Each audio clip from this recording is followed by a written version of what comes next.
You're listening to The Coffee Podcast, where our focus is people and our language is coffee. This conversation is a living continuum that includes every link of the coffee value chain, from before the seed to after the cup. Welcome back to the Coffee Podcast. This is part 2 of our double feature with an interview with the 2017 World Barista Champion, Dale Harris. Before we dive on in, don't forget that you can go vote for us on Sprudge.com, as we've been nominated in the section of podcasts for Best Coffee Podcast 2017 for the Sprudge Awards. We thank you for your support, and let's get to the show here. In this second part of our double feature, Dale's going to take us a little more into the specifics of the competition itself this year in 2017, and more of the direct influences of that competition and how he went and built his presentation this year. So without further ado, let's jump right in. So you are the Barista Champion for 2017, so officially congratulations. I know we're about halfway into our conversation here, and I just didn't want to make it all about the win. I feel that would kind of rob you from who you are. You're not just a World Barista Championship. There's all this stuff behind you and ahead of you, you know? So congratulations. Thank you. What does this mean to you personally to win this award? So, you know, and I've been asked this question a few different ways by a few different people, and I never quite resolve around the answer. I think it's important to separate the result from some of the other things some of the other experiences you can gain through that competition. So I had a few goals when I won that national championship, and winning the national championship for me was probably the big goal. It was something that had always felt almost within reach, but something that I was unable to make happen on my own. You know, you can't take away the performances of the other baristas and let it just be about your success or failure. It's always, you know, there's 20, 30 people there who are successful, who've worked really hard, and whether you do a good job or not, you can't determine whether the judges have a better experience for them. So that was that national championship, just having successfully achieved that goal that I'd set a long time ago, meant that everything beyond that was a pleasure or a joy to a point. I knew that I had this opportunity to stand on the world stage, and nobody would tell me within reason that I couldn't say what I wanted to say or couldn't do what I wanted to do. So we wanted to take that opportunity to build something that felt very much like something only I would do. So that was a little win when we built a performance and just put it there. There was also like a personal fear that you would stand on the world stage and actually everybody suddenly realizes that you shouldn't be there. That you know all my incompetencies would fall out and I would forget my words and drop coffee everywhere, or even worse, I'd make coffee and everyone would go, that was not very good. You know, so with each round of the competition there was a little more kind of personal feeling that I can stand on a stage and I do have the skills it takes to deliver coffee that way under that level of pressure. So once I'd done it in the preliminary round, the next step was like, well, was that a fluke? Was that a one-off? Can I present coffee that well twice? and to do it 3 times was a dream come true. And I think there's some luck involved. There's some, you know, who is in the best emotional state and connects with the judges best on that last day. But you have 6 people at the end of the competition who've put in huge amounts of energy and passion and resource, and, you know, maybe almost 60 people over the course of the 3-4 days who've all got something worth listening to. And it's kind of overwhelming to think that I then have to go forward and represent all of those people to a point, or all of those ideas, Right. As champion. It's a super happy thing, but it's an overwhelming thing when I'm still trying to work out, how do I do this? I've had the pleasure of meeting other world champions before at various kind of points from when they won, and following the competition, a few of them have reached out to me and said, this is kind of some of the weirdness, and this is how we dealt with some of these things. Yeah. But yeah, it's an interesting experience, and I'm yet to find my solution to some of those problems. And I hope it takes a while to develop, Right on, right on. So let's move into the presentation itself. So you built your presentation. You mentioned already that your coach was Pete Williams, and this was it sounds like, and now that this was sort of his last hoorah. This was like his, kind of for you both, right? Like, let's just do this and let's do it great and see what happens. So what was building this presentation like? I mean, you included things like, and forgive me if I get this wrong, gas chromatography mass spectrometry. That's pretty good. All right. I think that's the second time I've said that out loud. So if you can just give us a little details, I know I want to go even beyond that here in a second with the next question, but how did you build your presentation? What inspired it? Something about perfume is involved here, but let's see what else helped to contribute to this awesome presentation. Okay, so I mean, I delivered a performance in the UK Nationals and won with it. It was a good performance, but I kind of felt at the end of it that there were challenging aspects to it that even if I spent another 6 months on, I didn't feel I had it within me to deliver that performance better or to a higher level. I think I had successfully achieved everything that could be achieved with it within reason, with the messages, and with the coffee I delivered. So I knew I wanted to do something different, and I wanted to maybe take some of all the things I learned through each of the national competitions that I competed, each, one little aspect from each one, and kind of put it together and try and build something that was the sum total of those learnings. But I wasn't really sure what that was. And I took a couple of weeks off. We're trying to work out what coffee I might use, but I already had a holiday booked, so we kind of put everything on hold.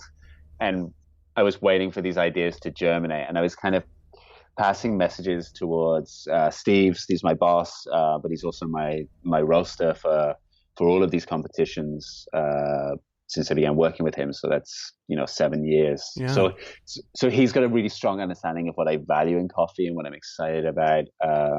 Bouncing ideas between him and Jen and Pete, and just seeing which ones stuck a little bit.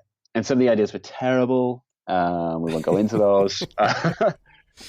Some of them were, just, what do you think of this? Or I have this idea about this. And one of them was really tied to, I don't want to say an art exhibition, but a perfume exhibition that was held at Somerset House in London that Pete and we had a random day off together in London when my kids were at a different show. And we walked into this venue where there were 10 rooms, and each room was themed around a perfume or designed by a different perfume designer to evoke ideas of the scents they created and how people buy scents and how people interact with them. And it was just one of those things that, in coffee, lots of the events you go to, if they don't involve a competition, will normally involve lectures and some kind of sensory activity, be it cupping or using the Nesda Cafe sets. And we can all identify or understand those kind of activities, but they tend to be a little dry or a little missing something. And we did this perfume activity in a field where we don't understand the vocabulary, where we didn't have the reference points, but it was immediately 10 times more fun than doing anything like it with coffee is. Maybe because just, our ego was removed and we were starting from the same place, and it was new and it was fun, but it was effectively exploring something minus your usual reference points. Okay. And so that led into this idea of maybe we could do something like that with coffee and introduce coffee through aromas, but make it fun or make it interesting. So that was kind of the core of the idea. And then I was trying to look for a coffee that could maybe play into that, or would just taste amazing on its own, and I could somehow fuse the two together. And at some point, I said to Pete, do you know what GCMS is? This is a way of identifying chemicals within foodstuffs, and wouldn't it be cool if we could do something with that and tie it in with these aromas? And it was maybe a very quick idea that came one Sunday night, and he was like, write an email, see if you can find someone who can help you with this, and if there's someone who can help, maybe we'll pursue it. And we kind of, I knew a friend of a friend, someone I work with through my day job, who's done kind of research like this with various universities. I said, do you know anyone who might be able to help? And a couple of days later, he came back with a suggestion, and I sent a crazy email. I'm the coffee champion of the UK. Maybe this would be interesting. And I was expecting to not get a response or get a very dismissive one. Like, we're busy grown-ups.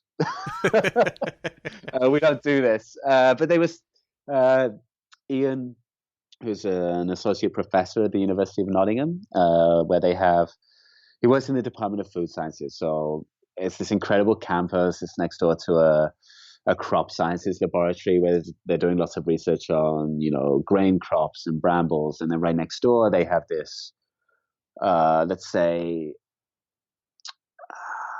food campus where they're focused on solving problems or looking at challenges that affect the food industry. Mm-hmm. And that can be like things tied to those crop sciences, or it can be things tied to, mass-produced products, be it, doing work for Nescafe or Pepsi Cola, or, crisp companies or flavor additive companies. They have everything from,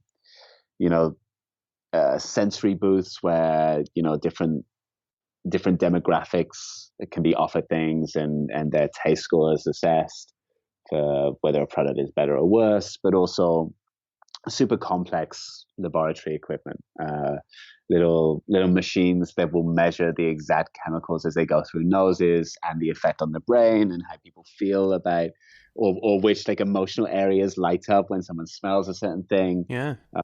It's mind blowing. And I kind of sent a few emails, and Gloria, who's a PhD student under Ian, who's already working with coffee, offered to help and booked us some time on the machine. And we kind of went in and did something that wasn't quite scientific, but was an analysis of different shots of espresso. And Gloria analyzed it for us, and all this information fed into what ended up becoming key components of the way we describe flavor, or the way we presented those flavors, and certainly a key constituent of what the signature drink became.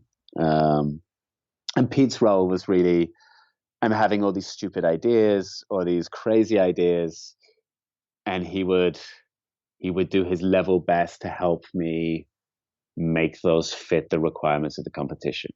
I think like the very best competitors, in my opinion, there's an element of the TED Talk that gets squeezed into this barista competition routine. Right. And that's not what the competition asks for. The competition asks for you to be nice to 4 people and present them with some good drinks and explain them well.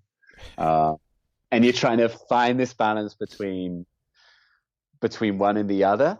And Pete's really good at saying, stop doing that. That's not helpful. Or this is a way that we can bring those two together.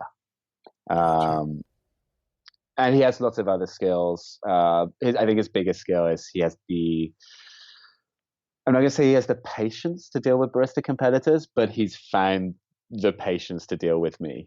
We have a really strong relationship, and he understands both the pros and the cons of the way that I work and the way I look at things, and we found ways of balancing our mutual needs to be able to make something like this work.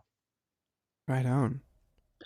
And you did focus on a fully immersive experience for the judges. You had visual, aromatic, and tactile focuses.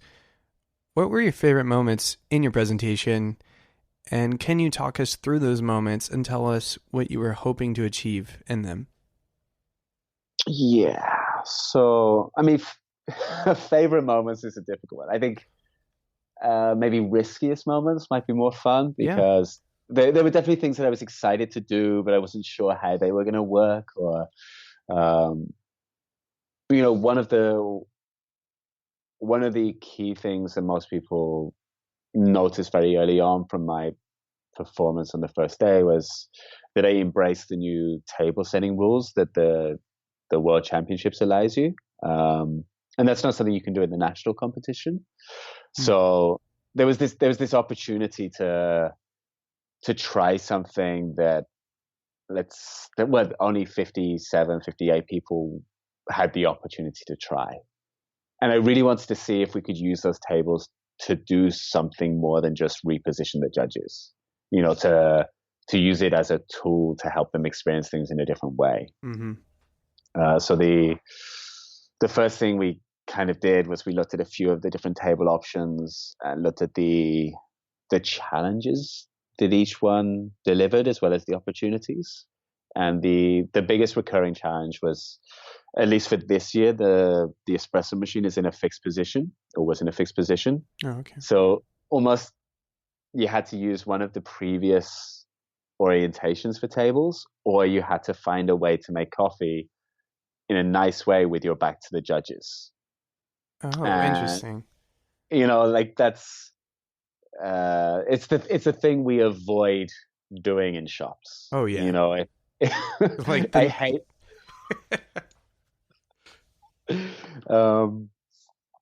I look at shop designs and I see the espresso machine on the back wall, and I'm like, mate, that's not what we do. Yeah, yeah, that's cringeworthy, right?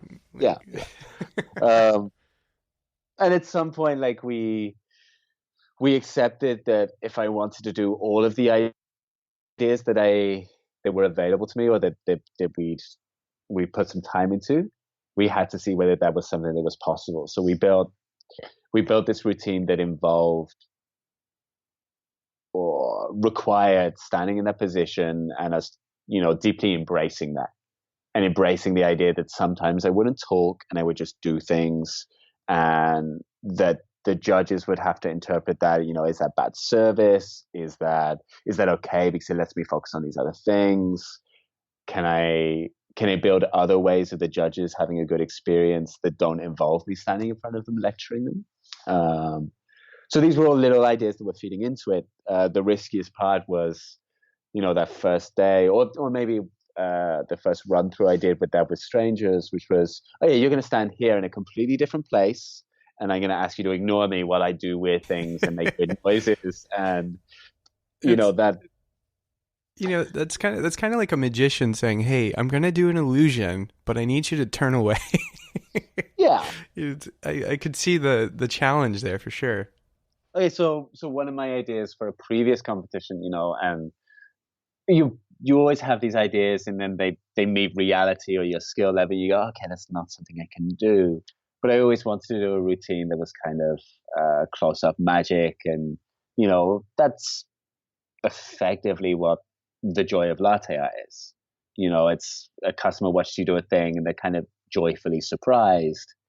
Right. And if you can create moments like that, moments where it feels, oh, something changed or something's different, that has a reward somewhere there in people's perception of what you're doing. Even if it's something that, anyone can do, they just need to practice hard enough. If you can create that sense of magic or that sense of novelty, there's a little bit of value there. So a lot of having the judges look away from things or do different things or stand in different positions was all about that kind of magic. Um, I think by the time I practiced it, you know, tens of times, it got to the point where it stopped feeling magical to me. But new people experiencing it for the first time were, this is kind of cool. This is kind of different. No, I didn't expect it. No, I have no idea how this will score. The first time we tried it I was really lucky. The UK community was really supportive after I won the national championship. So Maxwell, who's been a customer in the past, now runs a successful roastery called Kelowna, but had been a world's finalist a few years running. A couple of judges who had judged at the Worlds, they offered to give me time and space to do a run through. So maybe 3 weeks before we traveled to Seoul, I did my first run through of this kind of final presentation idea with a SIG drink with all these elements. And we hadn't given them any warning of what would happen. And I don't want to say it was a humiliating experience, but it was definitely a painful one. You know, I got there and I realized how unprepared I was, how unpolished the thing was, but also where rough edges around what I was trying to prepare was so jarring for these judges that they couldn't follow me. So Maxwell, Tim, Andrew Tolley, all these people that I built relationships with, they were brutally honest, but in a really helpful way. They were like, this didn't work for me. I find this difficult. I didn't understand why you did this. And it forced P and I to kind of go back and relook at everything we'd done and try and polish those edges, or work out why we were making something difficult and truly embrace it. You know? So I would definitely say to anybody who is competing, you know, even at a national level, if you have the opportunity to stand in front of people who scare you and who understand the competition and just do a run through and listen to their feedback, that's always a valuable experience. Yeah, it sounds like it may even be sort of a crucial part of the story of winning a competition, right? Yeah. Like I wonder if I hadn't gone through that step, whether I would have, you know, not made the semifinals, and that information would have been given to me as my debrief. You know, all those things that I had done wrong at that point, I would have refined them, I would have polished them, but I wouldn't have had that insight to turn them into something that was easier for the judges to digest, that made a little more sense.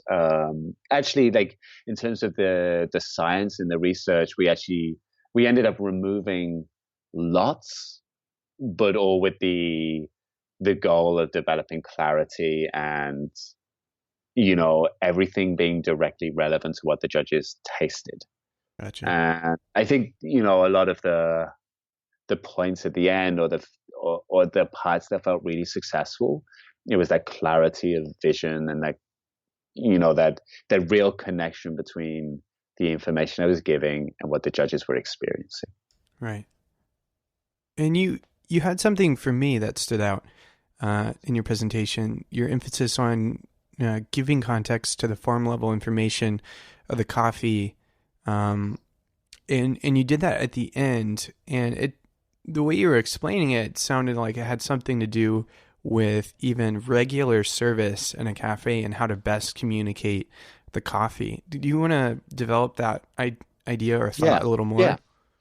Like, I think it's always important to differentiate between what is there for the competition and what applies to wider things. And it's not the way we present coffee in competition is not the same as we do behind a bar. I sure hope not. I mean, it's intense. I think it has lots of value, but not for everyone. I think there's always this weird kind of cycle where things that happen on the competition stage bubble back to what happens behind bars and how baristas think about coffee. And it's a long and slow process. It's not, you know, single aspects from single people's routine each year, but over the course of the last 10, 15 years, say traditions or trends that you see in barista competition, do some of them find their way back to the bar? Some of that's a good thing and some of it isn't. I think a generally good trend is the way people choose to talk about coffee and the information that goes on coffee packaging, the information that goes on menu boards, particularly for filter coffee. Certainly in the UK, it's a lot more common now to have not just origin, but farm name and varieties and processing. That's it's certainly commonplace across coffees from specialty roasters being served in, what we call third wave cafes. That's become the norm, but it's almost become the norm to such a point that that information is disregarded by customers who frequent those cafes. It has country, it has farm name, but because it doesn't mean anything to what they're going to experience, no value is put upon it. Right. It's on the bag, but no one mentions it. Or maybe, there are a few different stores, and I'm never 100% sure whether I love this or I hate this, but instead of describing coffees by all that information, they just describe it by flavor. Or you can order the one that tastes of cherry, or you can just order the Colombian, or they isolate aspects, and that's all they talk about to make it easier for their customers to absorb relevant information. And I both love it because it's a little more honest, and again, there's more clarity. But I also hate it because it feels like there's obfuscation or huge generalization about what things are. Yeah. Not all naturals taste the same. Not all washed coffees taste the same. Not all coffees from Colombia taste the same. Right. So I find it a completely challenging thing. But if you can find ways of still offering that information, but passing it out in such a way that it's not all at once, it's not as a lecture, it's not as a before you buy thing, but while someone's experiencing something, that flavor note you're getting, I think it's related to this, or we see that a lot in coffees from this region. That's indicative of process or of altitude or whatever. That's a common thing. And then when we get closer to barista competition and the way baristas, including myself, perform at them, you're asked to demonstrate coffee knowledge, and then it becomes almost a tick sheet that if you provide a certain set of facts about a coffee, if you mention the altitude, if you mention the farm name and the variety, you tick some boxes. But that information on its own often doesn't really tell you that much. Altitude on its own is not a useful fact. And you talk to coffee producers who investigate coffee at a deeper level, and the altitude's almost irrelevant. It's the climactic effects that altitude has. But we all say altitude because that's where we feel there's a point. So there was a little bit of me that was like, it's not that I want to ignore these conventions or ignore how we think these rules are interpreted, but I wanted to tell a truth as I see it, that information has importance, but only if you fill in some of the gaps. And as we searched for a coffee, we found a coffee that helped me isolate some of those bits of information. And again, it's not quite science and it's not quite factual, but I could at least say these are bits of information and there's some correlation between these flavors and maybe one feeds into the other. Right. But use the full 15 minutes to do that instead of doing, a 1-minute presentation on, in the States, do you have a card game called Top Trumps? I mean, we might, okay. But I only play what is it called? Bojangle? No, what is it called? I don't even know what I play.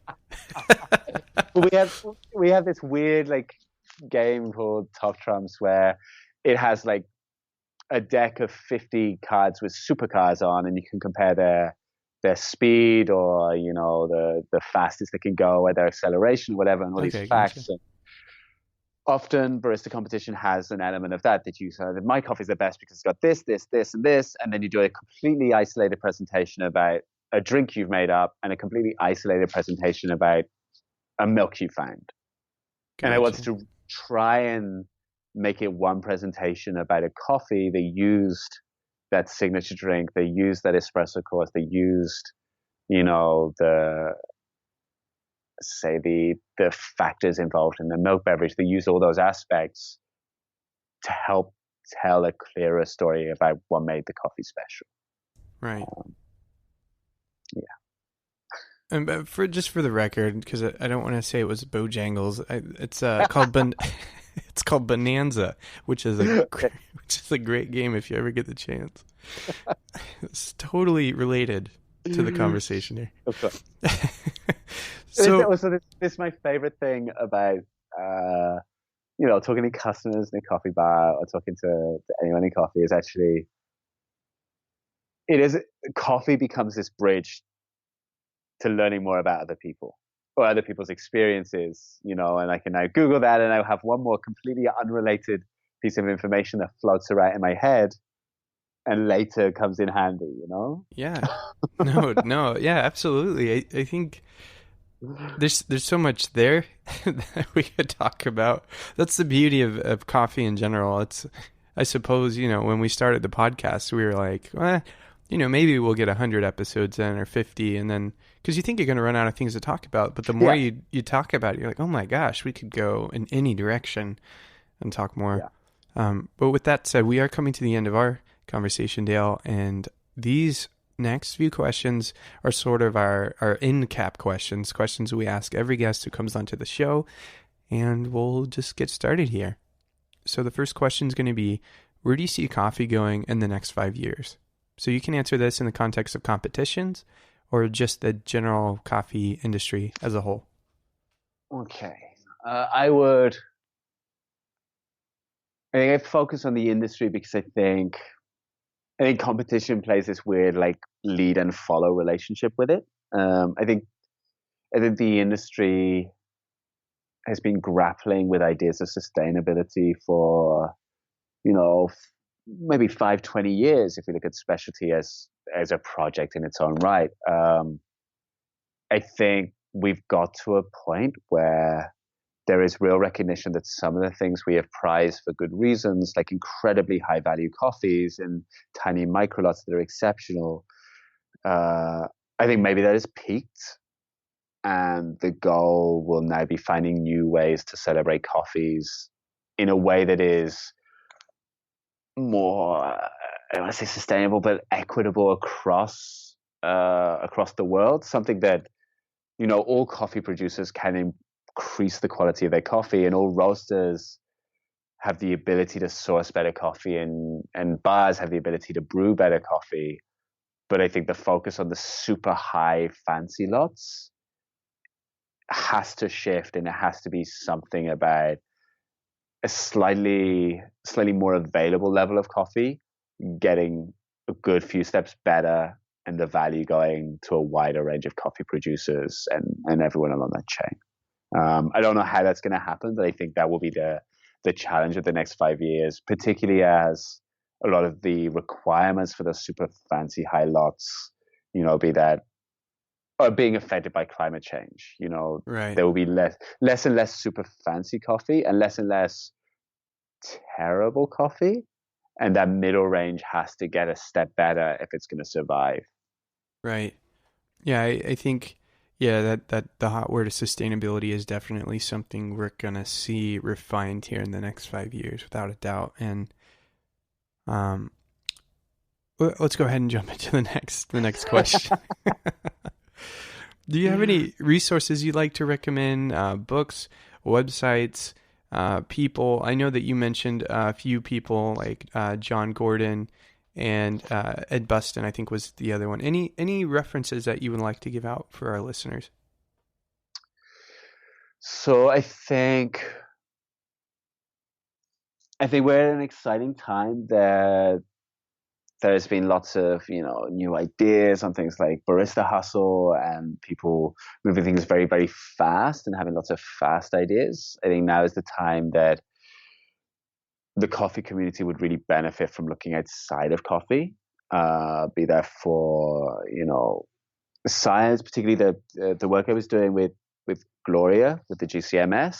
Mm-hmm. I looked at some of the other work that she has been doing, but also other people who are kind of involved maybe with commodity coffee or the wider food industry. So Shahan Yeretzian, who is, I'm not 100% sure where he sits now, but I think he leads the research pillar of the SCA, but he runs programs at the University of Zurich, and he has a number of PhD students working with him on different aspects of coffee preparation or freshness or roasting. I think some of those academics, their work is overdue exploration from baristas. A few people have poked at it, but there's also, and I would get the acronym wrong, but there's the Association for Science in Coffee, something like this, who have their annual meeting in, I think, Seattle later next year.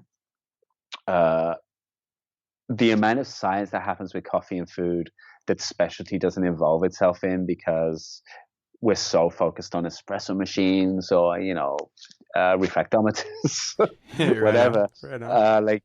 I think there's a resource there that is yet to be tapped. All right. Yeah, no, I think that's a great point. So this last question is the doozy question. It's what is the best piece of advice you've ever received? Okay, so this is I cannot give this very well.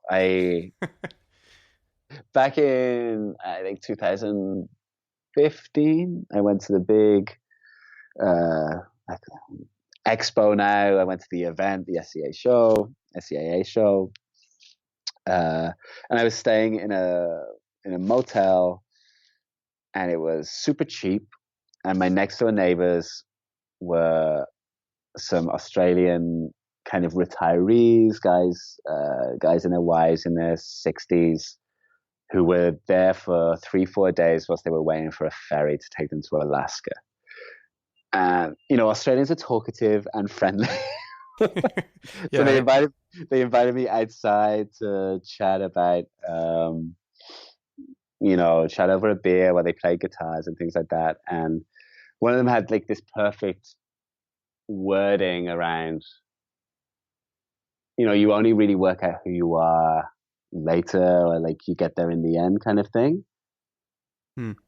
And there is something about have all these experiences, enjoy the journey, but it's only when you look back that you really understand them all. Competition was a huge part of my life, has been a huge part of my life for the last 9-10 years, and there have been lots of ups and downs. I have a different understanding and pleasure from those right now. I can understand how they all fed into what happened in Korea, and it changed something that was, a challenging or questionable thing that I'd done with lots of my life into something that was, there were steps along a road. So it gives you that faith to, trust your judgment. It'll all come good in the end, kind of thing. And, I remain optimistic about almost everything.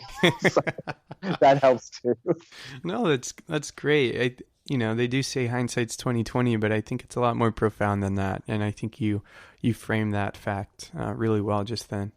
So, well, anyway, Dale, this is we've come to the end here of our conversation. Thank you so much for sharing your time, your experiences, and advice for our listeners on barista competition and the coffee industry as a whole. My absolute pleasure. Thanks for having me. We want to thank Dale for offering his time and joining us on the show with all that insight. It was great to be able to talk to him. Such a humble guy. And what a great win this year as he kind of took the gold, as they say, with the 2017 World Barista Championship. Well, that's all the podcast episodes that we have this year for 2017. We thank you for your support, and we're going to continue on into 2018, hopefully with better, more content for all of you. Thanks for all of your support. Don't forget those Sprudgy nominations. Go vote for us if you have the time. And happy 2017. See y'all next year.